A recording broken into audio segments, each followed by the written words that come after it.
You got to check out how this guy answers after Ted Cruz reads an embarrassing tweet this guy wrote. Check it out. And let's be clear, you also have on April 10th, 2021, a tweet which is certainly not lacking in subtlety. It is a tweet that says, Maryland police have no business working with ICE. Maryland police have no business working with ICE. Maryland police have no business working with ICE. Maryland police have no business working with ICE. Maryland police have no business working with ICE. So apparently you're calling on state law enforcement to refuse to cooperate in any way with federal immigration enforcement.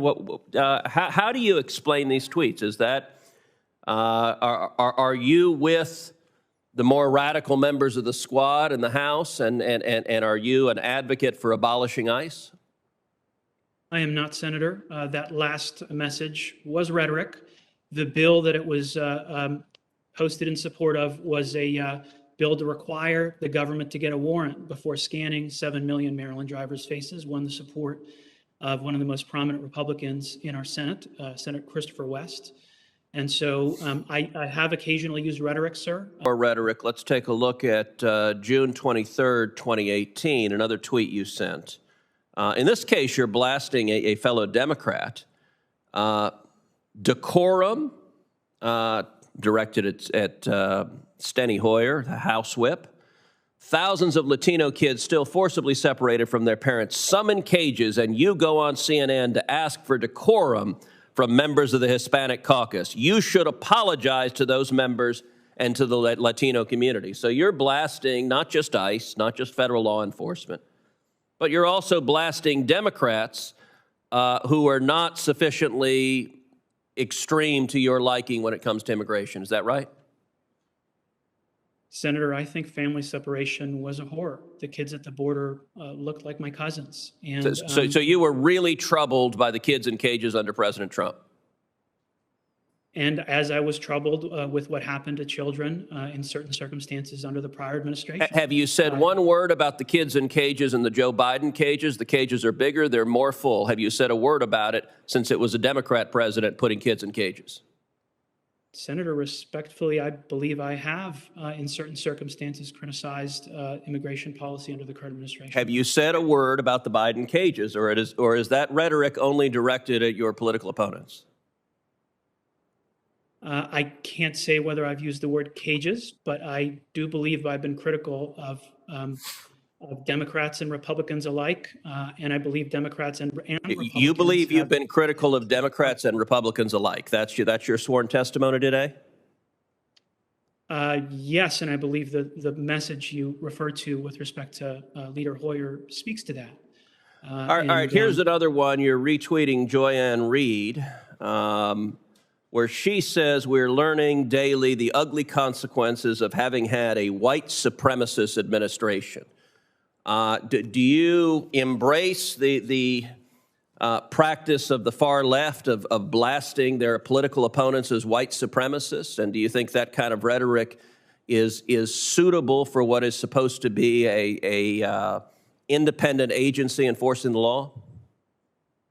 Senator, I don't recall sharing that. I don't believe the prior administration was a white supremacist administration. I've worked with Democrats and Republicans alike on the Senate Commerce Committee. Our research. Okay, well, you retweeted it, and I'll enter the tweet in the record.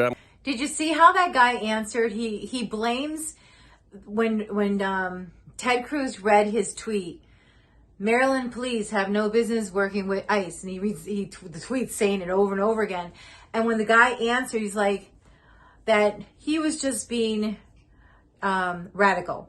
Like the way he said it, if you look at him, you can tell he's kind of embarrassed. He's a little bit, I think he feels like he was put on the spot. Like, how does he answer?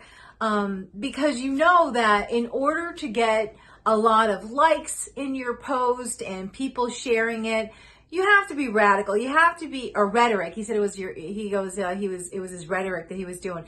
You have to be extreme in your post, right? So by repeating the same thing over and over again, that's all he's trying to do. And what Ted Cruz is saying, so you are saying that state law enforcement should not be working with ICE. Like, they should not be working together. How sad is that even to hear, and how just lack of common sense is that to hear it? Because you have to work together with ICE. It's not about getting rid of ICE. It's not about demolishing ICE, because ICE has a purpose. The purpose is to work with those who come illegally, or those who are here either on visas or illegally, and if they're not abiding by the law, that they need to be deported. So ICE has a big role. They should not be removed, right? You don't remove what a certain agency or department is focusing on, a core area that no one else is focusing on, because the local, state law enforcement, the police, they're focused on the state that they're in, right? And ICE is focusing on illegal immigration and immigration in a whole. And that's where Ted Cruz keeps on making this guy look ridiculous and ridiculous, reading over and over again different tweets that he's made that shows how he's so more for abolishing ICE, and his rhetoric that he puts out there, even though he's trying to say that he's been hard on Democrats and Republicans. I mean, Ted Cruz is just not letting him get past it.